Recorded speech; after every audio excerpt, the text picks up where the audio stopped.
వి gold trusted gold buyers. మీరు తాకట్టు పెట్టిన బంగారాన్ని విడిపించి ఈ రోజు ఉన్న మార్కెట్ ధరకు కొనబడును.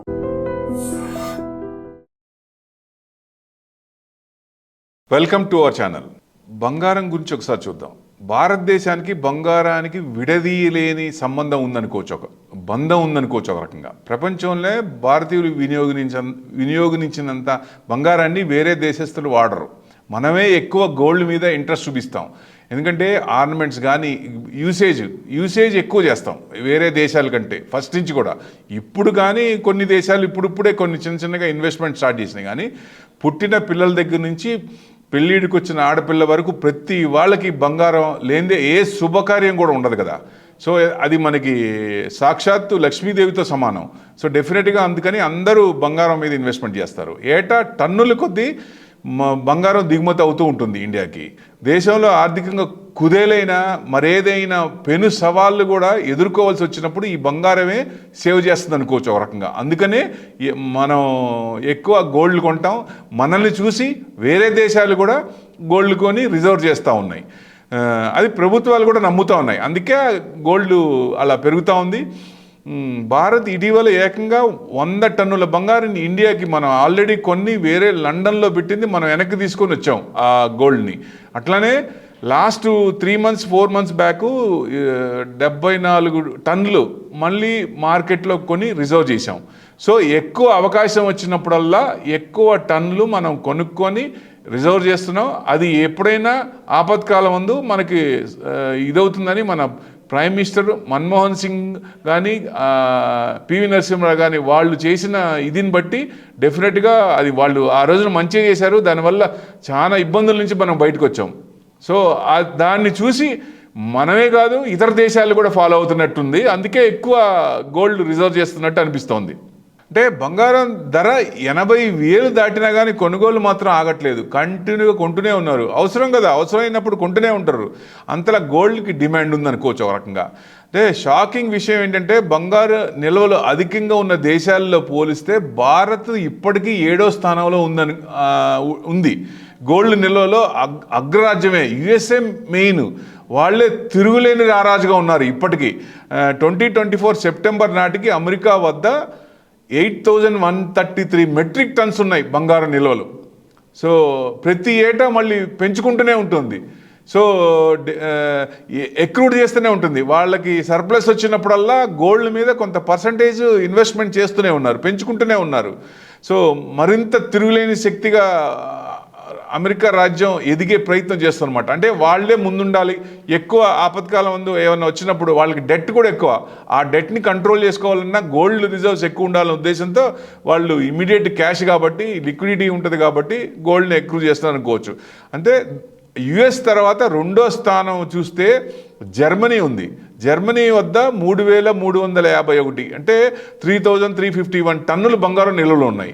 ఇక 3వ స్థానానికి వస్తే ఇటలీ ఉంది. ఇటలీ దగ్గర 2,451.84 టన్నుల బంగారం ఉన్నట్టు నివేదికలు చెబుతున్నాయి. 4వ స్థానంలో ఫ్రాన్స్ ఉంది. ఉండగా దేశ రిజర్వ్ బ్యాంక్ వద్ద 2,436 టన్నుల మెట్రిక్ టన్ బంగారం గణాంకాలు చెబుతున్నాయి ఉన్నట్టు. ఆ తర్వాతి స్థానంలో చైనా కూడా 2,264 టన్నులు స్టోర్ చేసుకుంది. అది కూడా చిన్నగా మనల్ని చూసి వాళ్ళు కూడా గోల్డ్ రిజర్వ్ పెంచుకుంటా ఉన్నారు.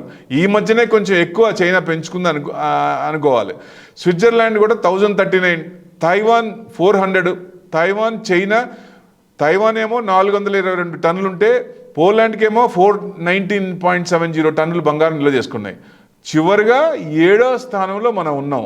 యాక్చువల్గా గోల్డ్ మనకి కరెక్ట్ అంటే లెక్కల ప్రకారం తక్కువ ఉంది. కానీ మామూలుగా అయితే గోల్డ్ ఇండియాలో ఉన్న గోల్డ్ ఎక్కడా ఉండదు. టోటల్ గోల్డ్ మొత్తం బయటికి తీస్తే ఏ దేశంలో కూడా ఉండనంత గోల్డ్ మన దగ్గర ఉంది. సో ఈ ఫ్యూచర్లో అతి తొందరలో గోల్డ్ గురించి ఒక పాలసీ వస్తుంది గవర్నమెంట్ నుంచి.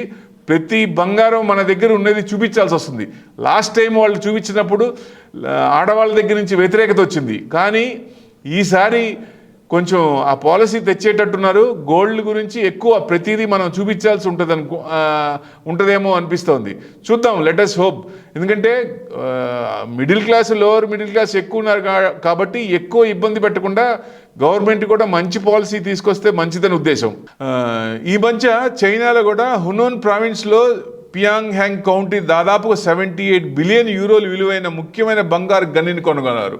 అదే నిజమైతే వాళ్ళకి 1000 టన్నులు బంగారం ఉంటుందని అంచనా వేస్తున్నారు. అందరికంటే మళ్ళీ కొంచెం ముందుకు వెళ్ళే అవకాశాలు ఎక్కువ ఉంటాయి. ఇక్కడ అంచనాలు అనుగుణంగా బంగారం లభిస్తే చైనా పరిశ్రమ ప్రపంచం మైనింగ్లోనే మైల్ రాయిగా మారుతుంది. సో డెఫినెట్గా మైనింగ్స్లో ఎక్కువ ఈ గోల్డ్ తీసి వాళ్ళు ముందుంటారు. చైనా వాంగులో బయటపడిన ఈ బంగారు కానీ దేశ ఆర్థిక వృద్ధిని మార్చేస్తుంది. అంటే అంత ఎఫెక్ట్ ఇస్తుందన్నమాట.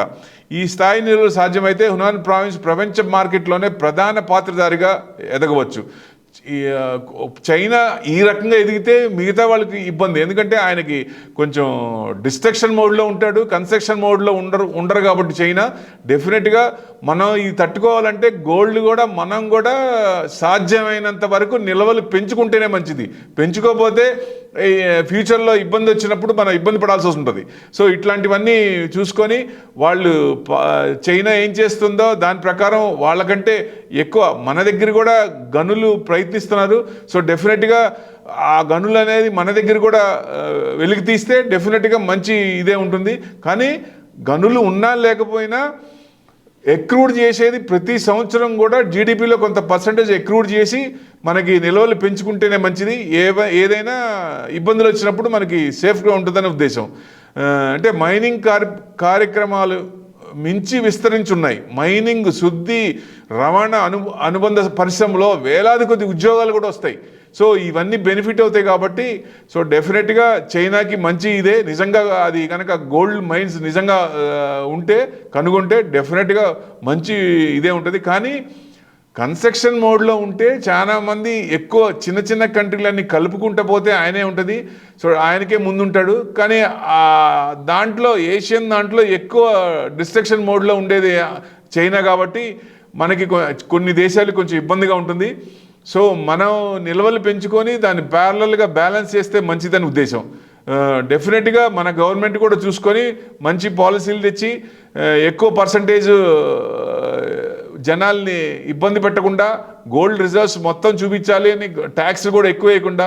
ఎందుకంటే ట్యాక్స్లు ఇండియాలో ఎక్కువ అని అందరూ ఫీల్ అవుతున్నారు. హెచ్ఎన్ఐ క్లయింట్స్ కూడా ఇండియాని వదిలి ఎక్కడైతే ట్యాక్స్ లేవో ఆ దేశాలకు వెళ్తున్నారు. సో గవర్నమెంట్ కూడా ట్యాక్స్లు చూసుకొని ఆ ట్యాక్స్లు తగ్గిస్తే మంచిది. డెఫినెట్గా 30% స్లాబ్లో ఉన్న వాళ్ళు కూడా టోటల్ ట్యాక్స్ చూస్తే 42% కడుతున్నారు. అంటే ₹1,00,00,000కి 42 లక్షలు కట్టాలి. ట్యాక్స్ విపరీతంగా ఎక్కువ కదా. ఇది పెయిన్ అనిపిస్తుంది. అందుకనే మెయిన్ హెచ్ఎన్ఐ క్లయింట్స్ అన్నీ ఇండియా వదిలి వెళ్తున్నారేమో అనిపిస్తుంది. ఇప్పుడు చూసాం కదా, యుఎస్లో బాండ్ ఈల్డ్ ఎక్కువ 5% దాకా పోయింది. 4.46 చిన్నగా కొంచెం తగ్గుతోంది. పర్సంటేజ్ ఎక్కువ ఉన్నాయి కాబట్టి ఎఫ్ఐఎస్ మొత్తం క్లియర్ చేసుకొని చిన్నగా ఇక్కడి నుంచి అక్కడికి వెళ్ళిపోతున్నారు. ఎక్కడ రూపాయి ఎక్కువ వస్తుందో అక్కడికి వెళ్తారు. సో ఇవన్నీ చూసుకొని మనది పాలసీలు కొంచెం మార్చుకొని వాళ్ళని అట్రాక్ట్ చేసుకుంటే మంచిది. ఈ గోల్డ్ కూడా రిజర్వ్స్ పెంచుకుంటే డెఫినెట్గా మనకి ఫ్యూచర్లో ఎవరి నుంచి కూడా ఆపద వచ్చే అవకాశాలు తక్కువ ఉంటాయి. Thank you very much.